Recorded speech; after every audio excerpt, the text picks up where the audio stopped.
Olá, boa noite. Estamos aqui novamente com a série Human Anatomy. Nova série, nova temporada. E hoje no episódio número 9. Hoje teremos a grande satisfação de receber aqui o professor Edelto dos Santos Antunes, que é professor do Departamento de Morfologia da Universidade Federal Fluminense. O professor Edelto é formado em odontologia e é especializado em cirurgia bucomaxilofacial. É um cirurgião de renome, eu diria, nacional, né, Deltos? Quiçá internacional. É um profissional da mais alta capacidade que temos hoje o prazer de receber para conversar um pouco conosco sobre anatomia aplicada às fraturas da face. Boa noite, professor Edelto. Boa noite, professor Cavazai. Boa noite, pessoal. É um prazer imenso para mim. É realmente uma satisfação muito grande poder participar com vocês. Agradeço ao Cavazoi e aos demais professores do departamento o convite. E, bom, vamos lá. Nós vamos falar um pouco do trauma maxilofacial, mas nós vamos falar de forma especial da anatomia aplicada às fraturas da face. Quando a gente vai pensar nas fraturas da face, a gente tem que pensar, a gente vai dividir por questão didática a face em 3 terços: o terço superior, o terço médio e o terço inferior. Pelo terço superior, eu vou fazer breve comentário. Eu vou me ater mais aos terços médio e inferior, porque do terço superior, há uma interface muito grande entre a cirurgia da face e a neurocirurgia. As fraturas do terço superior, principalmente da escama do temporal, normalmente elas são tratadas em conjunto, pela neurocirurgia e pela cirurgia de face.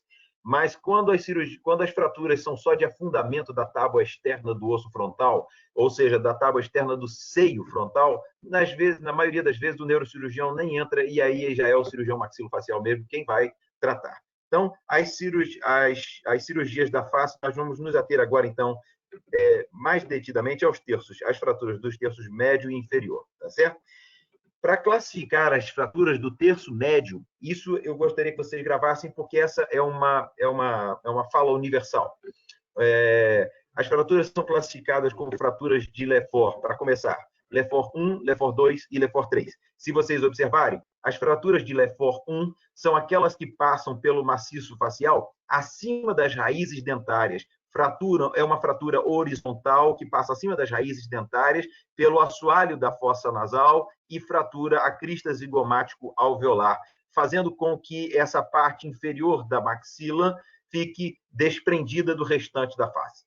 A fratura de Lefort 2, ela já tem um traço que a gente chama de piramidal. Não é como o traço da fratura de Lefort 1. Ela já passa agora pelo processo, pela crista zigomática alveolar, pelo rebordo orbitário e fratura a pirâmide nasal, descendo pelo outro lado e completando a fratura. Se vocês observarem aqui, a fratura de Lefort 1, ela vai até lá atrás, separando toda a maxila do restante do maciço facial.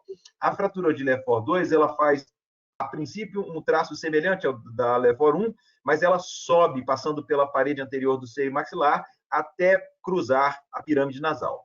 Já a fratura Lefort 3, pessoal, é a fratura que passa por dentro da órbita e ela é também chamada de disjunção crânio-facial. Se você observar, é disjunção porque ela separa o crânio de todo o esqueleto facial. E por isso nós temos em cada uma delas características bastante interessantes que eu vou tentar observar e chamar a atenção das principais para vocês hoje. Lembrando que os terços superior, médio e inferior da face, eles são preenchidos por cavidades, tá certo? O terço inferior, a cavidade bucal, o terço médio, os seios paranasais e a fossa nasal, bem como as órbitas, e o terço superior, a cavidade craniana. Ainda falando das fraturas do terço médio da face, nós vamos ter as fraturas do palato. As fraturas no palato, elas também acontecem, podem acontecer fraturas transversais, fraturas múltiplas, fraturas longitudinais, separando uma maxila da outra, certo? E vamos ainda falar um pouquinho das fraturas do complexo zigomático, né? Do complexo zigomático orbitário. O osso zigomático, quando nós pensamos nas fraturas do osso zigomático, nós temos que pensar sempre em 4 pilares de sustentação do osso zigomático. O processo frontal do osso zigomático, o processo maxilar do osso zigomático, a crista zigomático-alveolar e o arco zigomático. Existem fraturas que são só do arco zigomático. Outras fraturas envolvem o arco zigomático e também o corpo do zigomático. Só que quando as fraturas envolvem o corpo do zigomático, elas também envolvem a órbita. Quando vamos mexer numa fratura do zigomático, nós temos que pensar sempre no conteúdo orbitário e na proteção desse conteúdo orbitário, tá certo? Então, nós vamos estar falando com vocês sobre os traumas do terço superior, do terço médio e do terço inferior. Os traumas do terço superior, eu gostaria só de destacar para vocês a proximidade da parede anterior e da parede posterior do seio frontal, tá certo? Muitas vezes nós temos afundamentos do terço superior que não comprometem a lâmina posterior, a lâmina interna da díploe, né? Na verdade, o osso frontal, assim como os outros ossos da calota craniana, tem uma estrutura diploica, mas o osso frontal é insuflado pela presença do seio frontal. Há traumatismos que acometem a parede anterior do seio frontal, mas não acometem a parede posterior do seio frontal, não levando assim a lesão do encéfalo. Quando há alguma lesão do encéfalo, alguma hemorragia, então a gente tem que entrar junto com o pessoal da neurocirurgia. Em outras situações, eles entram também para fazer a fratura da parede anterior, mas na maioria das vezes eles acabam deixando mesmo para a cirurgia maxilofacial fazer, certo? Nós temos que sempre destacar, então, nessas fraturas, a integridade da parede posterior, tá certo? Não podemos considerar somente um afundamento do frontal. Às vezes o paciente recebe uma cabeçada, é muito comum no esporte o paciente receber uma cabeçada, uma cotovelada, uma joelhada e afundar a tábua externa do osso frontal. Mas é necessário que a gente possa ter uma tomografia para conferir a integridade da parede interna. Então, como eu estou falando a acadêmicos agora, eu vou falar aquelas coisas que vocês vão precisar prestar atenção sempre, pessoal. O paciente chegou na sala de urgência com um afundamento de seio frontal, eu não sei onde você vai trabalhar, em qual cidade você vai trabalhar, se você vai ter o suporte de uma especialidade de cirurgia de face no hospital onde você vai trabalhar. Então, chegando um paciente com afundamento de seio, com afundamento de frontal, você tem que considerar a integridade da tábua interna da calota craniana e, é claro, se não há nenhuma lesão de contragolpe no parênquima. Se não houver nenhuma lesão de contragolpe no parênquima e não houver fratura da tábua interna do seio frontal, essa cirurgia agora, na maioria das vezes, é uma cirurgia eletiva e que a gente vai deixar esse edema todo regredir. Muitas vezes a cirurgia se torna até desnecessária a indicação, porque esteticamente não tem comprometimento para o paciente.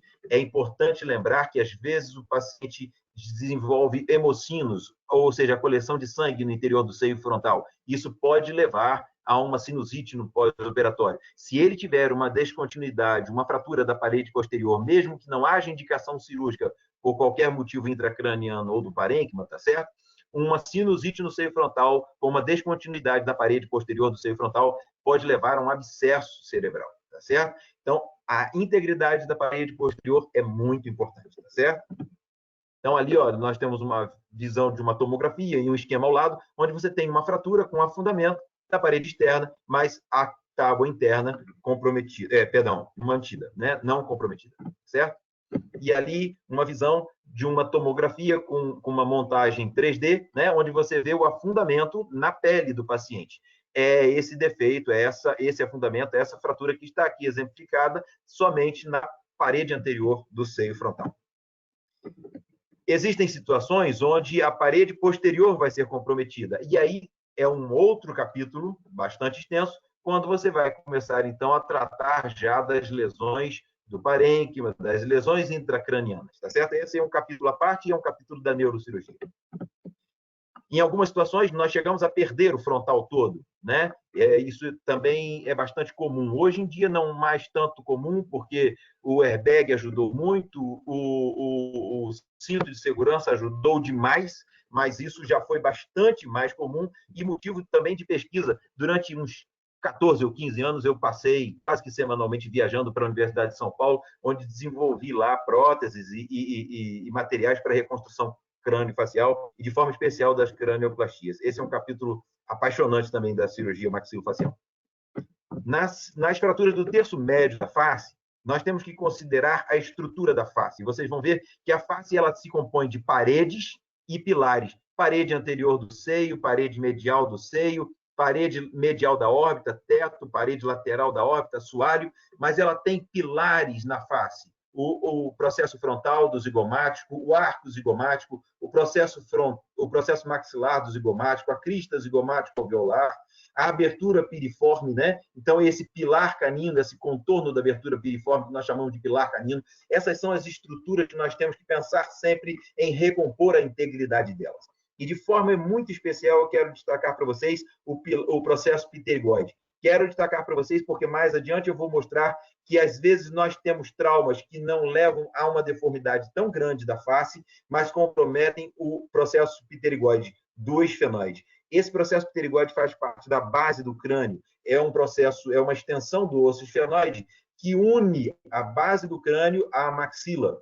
Traumas sobre a maxila podem até não levar à fratura da maxila, mas não levar a fraturas complexas da maxila, mas levarem a fraturas do processo pterigoide. E essas fraturas podem colocar o paciente em risco de compressão do nervo óptico, amaurose, lesão da carótida interna, intracraniana, e daqui a pouquinho nós vamos ver. Então, eu gostaria que vocês lembrassem no trauma de face, que a face ela tem as suas cavidades, como nós dissemos no início, mas essas cavidades são contornadas por suas paredes, e essas paredes são sustentadas pelos pilares que nós exemplificamos para vocês. Esses pilares são o objetivo maior na reconstrução das fraturas da face. Vou voltar ao processo frontal do zigomático, o arco zigomático, o processo maxilar do zigomático, a crista zigomático-alveolar e o pilar canino, que é essa parte da maxila que contorna a abertura piriforme, tá certo? E numa norma lateral, numa vista lateral, o processo pterigoide do esfenoide. Vamos adiante. Esse aí é mais um exemplo dos traços de fratura que eu mostrei a vocês. A fratura de Lefort 1, a fratura de Lefort 2 e a fratura de Lefort 3. Se vocês observarem, todas essas fraturas são importantes porque também elas estão comprometendo aquelas áreas de reforço ou aqueles pilares, como eu mostrei a vocês no slide anterior. Tá certo? Aqui só para exemplificar um trauma de face e uma tomografia, exemplificando um afundamento do osso zigomático. Com o afundamento do corpo do osso zigomático, fratura da parede posterior do seio maxilar, e esse seio, que ao invés de estar limpinho e aerado, como está o do outro lado, ele está repleto de sangue, isso é um hemocímio. Essa já é uma fratura muito mais grave, você acaba desconfigurando toda a anatomia, né? O osso zigomático ele foi todo empurrado para o interior da face, tá certo? Essa outra fratura já é uma fratura com um afundamento do arco zigomático, tá vendo? Mas tem também uma fratura do rebordo orbitar inferior e da posterior, e observem bastante, até o próprio septo nasal está desviado e comprometido pela dinâmica do trauma. Às vezes, esses ossos afundam mesmo na face e depois retomam uma posição, porque o osso ele tem essa flexibilidade, essa maleabilidade mesmo, né? Ele afunda com o trauma e volta um pouco, tá certo? Nós vamos observar isso em outros traumas um pouquinho mais adiante. Essa é uma lesão que parece ser uma lesão que não é tão extensa, mas se vocês observarem, essa lesão do lábio, que é o que mais pode chamar a atenção no início, ela vem acompanhada de blefaroedema bilateral. Esse paciente tinha uma fratura de base de crânio, tá certo? E uma fratura de base de crânio é levada por causa de um trauma rombo sobre a região do lábio inferior, e esse trauma rombo na região do lábio inferior empurrou a maxila para trás, fraturando o processo pterigoide e fraturando a base do crânio. É muito importante isso. Às vezes a gente olha uma lesão que parece não ser tão importante, mas tem uma repercussão muito grande. Esse paciente já está entubado assim, porque vai entrar na cirurgia, e ele tem uma fratura de base de crânio por uma lesão que às vezes se apresenta até mesmo sem lesão dos tecidos moles, e pode passar desapercebido sem receber o devido valor, tá certo? Vamos lá. Esse é só um exemplo a mais de uma fratura agora do complexo zigomático orbitário, né? O corpo do zigomático, se vocês observarem, do lado direito do paciente, o seio maxilar está livre, tá certo? Mas do lado esquerdo ele está repleto com hemocinos e o corpo do zigomático bastante afundado e retruído. E a órbita já com ar dentro da órbita, né? Nós temos uma pneumórbita aqui, né? Vamos um pouquinho mais adiante. Quando nós vamos falar do tratamento, eu não vou falar do tratamento hoje, mas é só para deixar um gostinho, Essas fraturas têm que ser tratadas de forma cirúrgica e a gente hoje usa mini placas e parafusos que a gente consegue remontar a estrutura da face, e muito importante é quando a gente pode associar essa reestruturação da face com a oclusão dentária. É interessante como a oclusão dentária nos ajuda também a estabilizar as fraturas da face. Por isso, muitas vezes, o paciente sai do hospital com aparelhos colocados nos dentes, porque é mais um meio de fixação e estabilização das fraturas da face. Desculpa, pessoal, esse não é o nosso objetivo hoje, mas é só para exemplificar para vocês, né? Nas fraturas de Lefort 2, nós vamos ver uma fratura daquele tipo piramidal que atravessa, inclusive, o septo nasal, e isso passa a ser também objetivo do tratamento da gente. Não só as pirâmides, não só os processos de sustentação da face, mas também o próprio septo nasal tem que ser objetivo da nossa atenção para que o paciente continue a ter uma via aérea pérvia, né? Continuar a ter um nariz permeável para a respiração, né? Tá certo? Na fratura de Lefort 3, esse esqueminha traz para vocês o contorno da pele, até a presença dos olhos aqui, para lembrar que a fratura de Lefort 3 ela sempre cruza a órbita. Além de disjuntar, além de separar o crânio da face, ela cruza a órbita. Então, por isso, ela toma uma expressão muito grande nas estruturas da órbita também. A fratura de Lefort 3, na maioria das vezes, ela se resolve pela reestruturação, pelo reengrenamento da oclusão dentária e pela osteossíntese no processo frontal do zigomático, no arco zigomático, e às vezes, nem sempre, às vezes a gente precisa fazer também osteossíntese na pirâmide nasal. Esse é só um exemplo transcirúrgico de uma fixação na crista zigomática alveolar. Na fratura de Lefort 3, me perdoem voltar, para mostrar a vocês, nesse exemplo, a fratura está passando pelo assoalho da órbita, mas ela pode passar um pouco mais alta, separando mesmo, até a lâmina papirácea do etimoide, ela pode passar separando mesmo a órbita do assoalho, do teto da órbita, né? As paredes da órbita, do teto da órbita, que é o assoalho da fossa craniana anterior. Com isso, com muita frequência, na fratura de Lefort 3, a fratura cruza essa área onde está a área do nervo olfatório, e o paciente cursa com anosmia. Então, é muito comum nas fraturas de Lefort 3, nas fraturas altas, nas disjunções crâniofaciais, o paciente cursar com anosmia. Quando vocês virem um traço de fratura Lefort 3, digam ao paciente, informem ao paciente. É muito importante a gente sempre informar ao paciente antes que ele comece a perceber as coisas, porque isso traz para ele segurança na sua condução e no seu diagnóstico também. Não é possível operar esses nervos porque eles são quase que microscópicos, cruzando do bulbo olfatório para a mucosa nasal. Eles passam pela lâmina crivosa, são os nervos, então, do primeiro par craniano, que é o nervo olfatório. E o paciente cursa com muita frequência nas fraturas de Lefort 3 com a anosmia. Na fratura de Lefort 3, na fratura de Lefort 1, na fratura de Lefort 2, todos esses traços de fratura levam até o processo pterigoide. E eu gostaria que vocês lembrassem da proximidade do processo pterigoide com o seio do esfenoide, e o seio do esfenoide bem junto com a célula túrcica, e ao lado do seio do esfenoide, a artéria carótida interna está passando ali. Em algumas situações, aqui vocês veem um exemplo de fratura do processo pterigoide. E o processo pterigoide, então, foi fraturado aqui por uma Lefort 1. A maxila foi jogada tão para trás que ela empurrou o processo pterigoide e fraturou o processo pterigoide. O processo pterigoide, ele às vezes é mais resistente do que a base do crânio. Nesse exemplo aqui, por exemplo, vocês veem um seio esfenoidal de um tamanho um pouco maior do que o normal, já invadindo a base do processo pterigoide, mas do outro lado, um seio esfenoidal bem pneumatizado. Em algumas situações, esse processo pterigoide, sendo mais resistente do que as paredes do seio esfenoidal, fratura as paredes do seio esfenoidal, levando o traço de fratura até a proximidade do canal óptico. E aqui também passa a artéria carótida interna. Então, eu já vi e já perdi alguns pacientes com lesão de carótida interna dentro do crânio, intracraniana, por causa do processo pterigoide. A gente não pode desvalorizar isso, tá certo, pessoal? Então, ali, ó, nós temos alguns exemplos de seio esfenoidal e de diferentes níveis de aeração do seio esfenoidal e alguns deles invadindo mesmo, né, a base do processo pterigoide.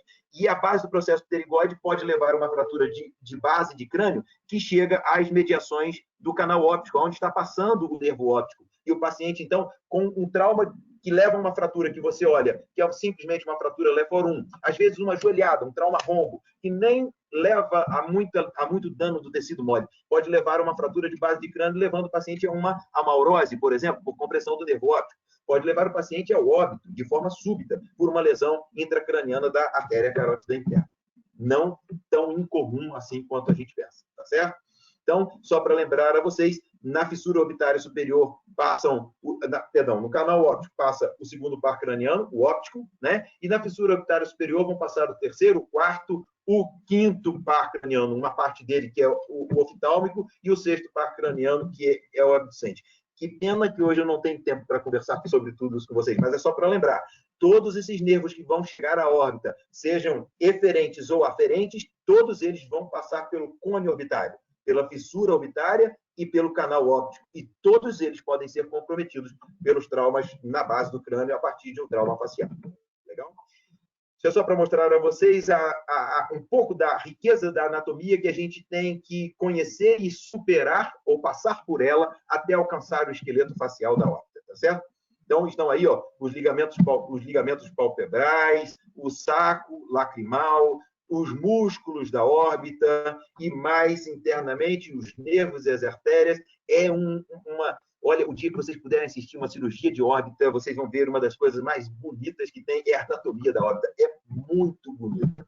Então, às vezes, no trauma de face, nós temos que analisar os movimentos extrínsecos do globo ocular. Muito importante, porque isso nos mostra a integridade dos nervos e também dos músculos. Os músculos, pelos fragmentos ósseos, podem acabar sendo encarcerados e impedir a movimentação livre do globo ocular. Também a pupila, se está midriática, pode indicar lesão tanto do terceiro par, que é do óculo motor, quanto do segundo par, que é o nervo óptico. O paciente pode estar cego e você está pensando que ele está midriático por uma lesão do terceiro par. É o que eu sempre ouço. Ah, tem uma lesão do terceiro par, ele não tem nada central, não tem nenhuma lesão central, mas está midriático por uma lesão do terceiro par. Muitas vezes não é por lesão do terceiro, sim por lesão do segundo. O paciente deixa de perceber a luz e fica midriático, tá certo? E, na verdade, ele está amaurótico. A gente tem que se esforçar. Se o paciente chegar na sala de urgência com um edema, um hematoma palpebral muito grande, pessoal, se vocês não conseguirem, chamem alguém que consiga, porque o olho tem que ser examinado. O oftalmologista, o cirurgião de face, eles conseguem examinar o olho, mesmo naquelas situações que você acha que são impossíveis de você acessar o globo ocular. A gente tem uma série de instrumentos e recursos para poder examinar a integridade do globo ocular e a visão do paciente, tá certo? No trauma de face, isso é muito importante. Para a órbita, nós temos acessos que nós fazemos pela pálpebra inferior, bem juntinho com os cílios, esses acessos cirúrgicos, nem no dia seguinte você consegue ver, né? Na pálpebra superior também a gente consegue fazer acessos na pálpebra superior que o paciente com o olho aberto você não vê, porque a gente coloca nas rugas da pálpebra com o olho fechado. Podemos colocar os acessos juntos com a cauda do supercílio e, com isso, a gente consegue invadir, entrar em quase toda a órbita e operar e descomprimir a órbita. Se vocês observarem, esse paciente tem uma lesão no supercílio, e ele já é o paciente que tem equimose e hematoma bilateral de órbita, e você vê a condição dessa, você suspeita que o paciente tenha uma fratura de base crânio, ele está entubado, um paciente grave, muito grave, e aí você vai, quando você olha um paciente desse e vê que ele está anisocórico, você vai pensar, ou é uma lesão central, e se não tiver lesão central, você começa a pensar que isso pode ser alguma compressão de segundo ou terceiro par craniano. Mas observa esse paciente é um menininho que, por causa da iluminação no momento da foto, não ficou tão bom. Parece que ele está midriático dos dois lados. Ele está mesmo, mas ele está anisocórico, tá vendo? É porque tem pouca luz, essa pupila está dilatada pela pouca luz, mas essa pupila dilatada desse jeito é porque ele está amaurótico e ele teve um trauma nessa região aqui, ó, próximo à cauda do supercílio. E observa como esse olho está mais propitótico, empurrado para frente, empurrado para baixo, tá vendo? E esse menino já estava cego. E a gente tem até 4 horas, entre 4 a 6 horas, para poder intervir cirurgicamente e descomprimir essa órbita. E olha, uma lesão aparentemente inocente, né? Parece que é só um edema. Você tem que examinar com cuidado o globo ocular, a integridade do globo e da visão do paciente. E aqui, então, é o mesmo menino com uma tomografia mostrando o infiltrado, né, o hematoma dentro da órbita retrobulbar, atrás do olho. E aqui a pálpebra inferior e um acesso bem junto com o supercílio, está vendo aqui os pelos do supercílio, e a gente entrando na órbita e descomprimindo o hematoma que estava lá dentro. Só essa manobra, muitas vezes, já faz o paciente, no outro dia, já está percebendo a luz fotorreagente. Não precisa ter um trauma tão grotesco quanto esse para você imaginar que vai ter uma lesão. Lá no fundo branquinho, você está vendo o nervo óptico estendido lá atrás. Tá? Deixa eu passar adiante. Esse outro é um trauma também, que vocês vão ver mais adiante um bocadinho. Um trauma bastante extenso, quando uma madeira entrou pela face do paciente e fez um estrago no terço médio da face do paciente. Nesse caso, nós tivemos que deslocar todo o couro cabeludo, descer com toda a pele da face, até passarmos com a pele da face por baixo do rebordo orbitário inferior, porque esse era o único acesso para nós tratarmos tantas fraturas comitutas da face, do terço médio da face, que desmontaram completamente a face desse paciente. Então, vejam só, as fraturas da face, elas às vezes nos levam a acessos amplos como esse para serem tratados. Esses acessos parecem muito feios e muito agressivos, mas na verdade não são tão agressivos se comparados ao benefício que eles podem trazer. Por exemplo, esse paciente perdeu todo o terço médio da face e a pirâmide nasal, ele perdeu. Aqui a gente reconstrói com uma tela, reconstrói o nariz, e aqui vocês estão vendo um retalho de pericrânio que foi desenvolvido, a forma de fazer, aí no anatômico da UF. Né? A gente retira o pericrânio do paciente, descola de um dos lados, descola todo o pericrânio e levanta, mantém o pericrânio com a sua irrigação de um dos lados do crânio, passa o pericrânio por baixo e por cima da placa para poder isolar ou do enxerto, do que quer que seja, e reconstrói a face do paciente. Então, isso é pura anatomia, tá vendo? A anatomia da face, a cirurgia da face, ela tem uma intimidade muito grande com a anatomia, pessoal. Esses aí eu só vou ter como exemplo de coisinhas que a gente pode usar, plaquinhas e telas que a gente pode usar para reconstruir a face. Na mandíbula, quando você vai pensar nas fraturas da mandíbula, o que você tem que pensar nas fraturas da mandíbula é que elas poderão ser fraturas de corpo, ângulo, ramo, côndilo e mento. Eu vou dar uma atenção especial às fraturas do mento e às fraturas do côndilo, e vocês vão entender por quê. Porque essas fraturas eu gostaria que vocês lembrassem na sala de urgência, porque elas podem trazer consequências, sequelas posteriores importantes e podem estar associadas a situações graves com risco potencial à vida do paciente, certo? Lembrando que a mandíbula é, de todos esses ossos que nós falamos agora, o único osso móvel e que sofre a ação da tração de muitos músculos da face. Então, as fraturas da mandíbula, elas sempre são acompanhadas de grandes deslocamentos, também influenciados pela tração que os músculos exercem sobre os fragmentos na fratura. Tá certo? Então, nós estamos vendo aqui o músculo masseter se inserindo no arco zigomático e se originando no arco zigomático e se inserindo no ramo da mandíbula. Esse músculo movimenta a mandíbula e desloca a mandíbula, mais num plano profundo. O músculo temporal que também se insere no processo coronoide, além dos músculos da expressão facial, os músculos profundos, né? O pterigóide lateral, o pterigóide medial, também se inserindo no ramo da mandíbula e no colo do côndilo, tá certo? Na articulação temporomandibular. Esses músculos todos, eles vão deslocar a mandíbula, além dos músculos que compõem o assoalho da boca. Eles também deslocam a mandíbula. E eu quero destacar para vocês o ventre anterior digástrico, o miloióide e o genioide, o genioglosso, que todos eles se inserem e se prendem na região mentoniana. Isso traz uma importância muito grande para as fraturas da região mentoniana, porque são esses músculos que sustentam o assoalho da boca e a língua. E em algumas situações, as fraturas da região sinfisária da mandíbula, se forem bilaterais, elas instabilizam o aumento e o paciente faz o que a gente chama de uma glossoptose, comprometendo, assim, a integridade da sua via aérea superior. O paciente fica sem condição de protrair a língua e ele morre sufocado pela própria língua. Então, tem algumas manobras simples que a gente pode fazer na sala de urgência até que o especialista possa chegar e estabilizar a fratura. Essa é uma cirurgia que tem um caráter de urgência, tá certo? Por causa disso, porque as estruturas do assoalho bucal e a língua estão sustentadas pelos músculos que se inserem no mento, na região mentoniana. Uma fratura como essa, por exemplo, ela é uma fratura unilateral da região mentoniana, mas ela já deixa a mandíbula muito instável e, às vezes, dificultando a via aérea do paciente. Mas se ela for uma fratura bilateral, então todo aquele arcabouço muscular do assoalho da boca está solto, junto com o segmento intermediário da mandíbula, podendo levar a uma glossopitose, tá certo? Já uma fratura assim, ó, ela não tem tanto comprometimento, porque a sínfise não, ela está se tocando, ela não deixa a sínfise ir para trás, como se fosse uma fratura bilateral, tá certo? É uma fratura feia, mas é uma fratura que não traz risco à vida do paciente, como uma fratura bilateral de sínfise que leva a uma glossopitose. Outro exemplo de uma fratura de ângulo de mandíbula, e esses deslocamentos são causados pelo impacto, mas também pela ação da musculatura, tá certo? A mesma coisa. Quero só destacar para vocês, aqui nós temos uma fratura no mento. Os traumas no mento precisam sempre ser vistos com muita atenção. Por quê? Por uma coisa simples, o trauma no mento, às vezes, não fratura o mento, mas com frequência o trauma no mento fratura o côndilo. Então, aqui nós temos um côndilo do lado direito e um côndilo do lado esquerdo fraturado. E observe, aqui o côndilo invadiu a fossa craniana média, porque o teto da fossa mandibular, onde está articulado o côndilo, é o assoalho da fossa craniana média. Então, não é impossível que o côndilo seja empurrado para dentro do crânio com um simples trauma na região mentoniana. Tá certo? Então, um trauma na região mentoniana, aquele soco de ponta de queixo, pode empurrar um côndilo para dentro do crânio. Pode não fraturar o mento e pode fraturar o côndilo. Pode não fraturar o mento e empurrar o côndilo para dentro do crânio.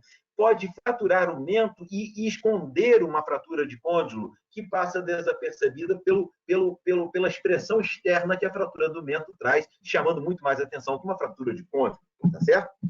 Uma fratura desse tipo, essa daí é outro capítulo para a gente tratar. Eu só coloquei para mostrar que as coisas podem ir de fraturas simples, como absolutamente complexas, que não dá mais para reconstruir esse osso. Esse osso terá que ser reconstruído de outras formas, com enxertia, com próteses, enfim. Uma simples radiografia panorâmica já nos deixa ver uma fratura na região sinfisária, mas também deixa a gente ver uma fratura no colo do côndilo. Você observando, a borda posterior do ramo da mandíbula está íntegra. Já do lado de cá, a borda posterior do ramo da mandíbula tem um degrau evidenciando uma fratura do colo do côndilo. E, Kawasoy, obrigado. Desculpa por ter me estendido tanto, meu irmão. Muito, muito, muito obrigado.